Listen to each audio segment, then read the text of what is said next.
Alright boys, so I have been kind of in like a build making hyperbolic time chamber. I feel like I've aged years in the last couple of days. I mean, like look at me, my hair is falling out, my skin's like all like wrinkly and like I'm like shiny from all the sweat. Ridiculous, dude. I'm back now and making normal videos again, and I just wanted to take a look around and see what kind of builds that people are running. And I found a couple of pretty cool ones that I wanted to show you guys. Now, I know I haven't been able to stream the last couple of days because the whole hyperbolic time chamber thing that we got going on, so make sure to follow me at twitch.tv/bigducks. I will be live for the league launch. It should be a lot of fun. There's a lot of cool stuff that seems like it's going to be happening. Now, talking about the kind of meta that has developed already from the initial look at the skill tree and everything that's been going on, it seems like there's definitely some major contenders for what are going to be the like builds that people play in this league, at least early on. And one of the main ones is going to be Toxic Rain. Now, I personally put out a Toxic Rain Raider guide. You can find that linked up in the right. It is going to be good for softcore players, new players who are looking to just get up into the Atlas, get some currency together, and move on to potentially a second build. You can push that build pretty far if you'd like to, but not really one of the builds I'd recommend that you push super hard. There's better options for that. Now, interestingly, with the footage that you see here in the background is of Lightee's Toxic Rain champion that XaiTV showcased. This is a new take on the Toxic Rain build. It is going much more in the tanky direction instead of like the big DPS direction. And a lot of people feel that that is kind of the way that PoE is going, is that they're going to make content where you really have to invest in heavy defensive layers, and you're not going to be able to just be this like, 3k EHP softcore Andy anymore. We'll see if that's actually the case. I'd be surprised if it was, but it might end up that way. But either way, Toxic Rain looks really good. The champion looks like it's basically sacrificing speed and damage for a little bit more defensives. The next thing that I want to talk about is the god of Spellslingers himself, Jungroan, has made a couple Spellslinger builds that seem pretty good, gathering some traction. It looks like there's a Stormbrand Spellslinger that he's doing, as well as his Eye of Winter Spellslinger. These look like pretty solid farming builds, especially for early on. We're no longer getting those, like, as I said before, 3k EHP builds. If you're interested in Spellslinger definitely got a pretty sizable buff this patch, simply because you're actually going to be able to like run auras and stuff now without it eating up all of your mana. Seems pretty solid. Definitely check him out. He's pretty 5-head when it comes to the Spellslinger shenanigans, so if you're interested in a Spellslinger build, Jungroan is definitely the guy to check out. He knows probably more than just about anybody when it comes to that. Next archetype to talk about is the Phys Trapper. There's a couple different versions of this that's kind of been floating around. The main one is going to be just a like straight up Phys crit trapper with maybe some brittle scaling. I've put out a guide for that one as well. You can find that linked up in the top right.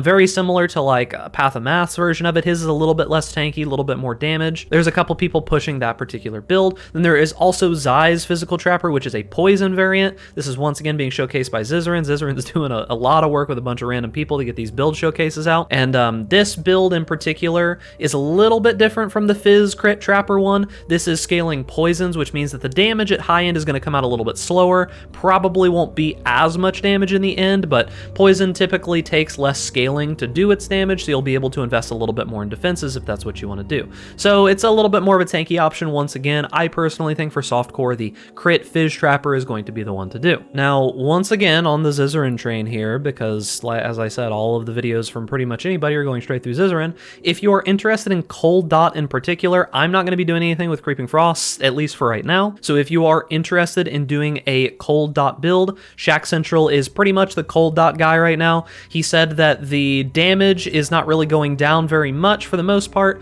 but the defenses of the build are going like massively through the roof. Build should be relatively tanky, should be good if you're looking for that kind of build. Just a slow, steady, unkillable, slow enemies, and do all kinds of good stuff type kind of build. Next one to talk about is Rue's like giant Gigamax, like big tank Exsanguinate champion build. If you go into the calcs of this build, it's like 154,000 physical damage hits, 60,000 elemental hits, 60,000 chaos hit. This build doesn't look like it's going to do insane damage, but 4 million damage dot is still really good, right? It's meant to be like a Gigamax tank build. This one is mainly surviving off of like determination, aura like mastery kind of stuff, stacking the power of auras. We have this 30% increased effective auras from inspirational. We've got these like the Bannerman and Champion of the Cause nodes, scaling up that armor into the absolute limit, like 106,000 1,000 armor is just a ridiculous amount of armor. So seems like it's pretty good if you're looking for a more tanky build. The items aren't too bad. It does use Cold Iron Point, which is probably going to be a little expensive. Crown of the Inward Eye, just some random, you know, rares. A lot of these are a little bit more higher tier rares for damage. One thing about this build in particular is that you will need to be able to get the gear to be able to scale the damage. Should be tanky regardless though. And Rue's builds are always very solid, even if he's a little bit rough around the edges sometimes. The next build that I found is going to be PathofMath's Reap Mines. Now, I was kind of like not sold on this initially, but when I looked at this video and he went into this boss here with the gear that he's got, it's a little bit of a pain to actually get the damage out, but when he does get the damage going, right, like when he pops all of the reaps and gets the blood charges, then actually gets the damage going, it's pretty substantial, to be honest. It seems pretty good.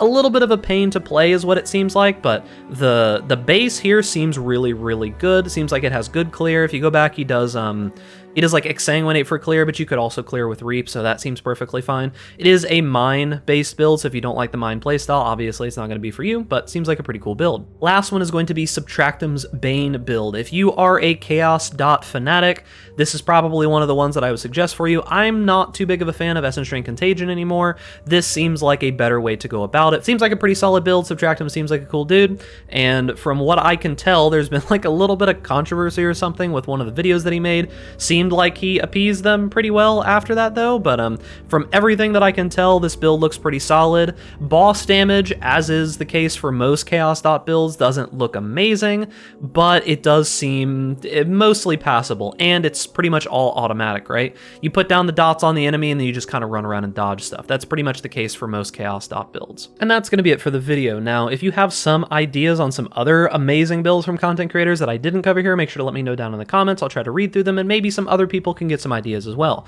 So if you find somebody that has like a build that you think is really, really good, make sure to like that comment down in the description so people can see it, maybe get an idea that they wouldn't have seen before. There's been a ton of content creators making a lot of really good builds this league, way better than the amount of builds we had last league. I'm super happy to see just a lot of variety coming through. Everyone that I have talked about in here, there are links to their content down below. Rue doesn't really do very many YouTube videos. I'll link to his Twitch page and the like Google Doc that he had there, but the rest of them I'll link to pretty much whatever they need. So remember, boys, if you're enjoying all the content, make sure to like this video, subscribe to the YouTube channel for more content similar to this, and stay safe out there in raid class. And I'll see you guys in the next video.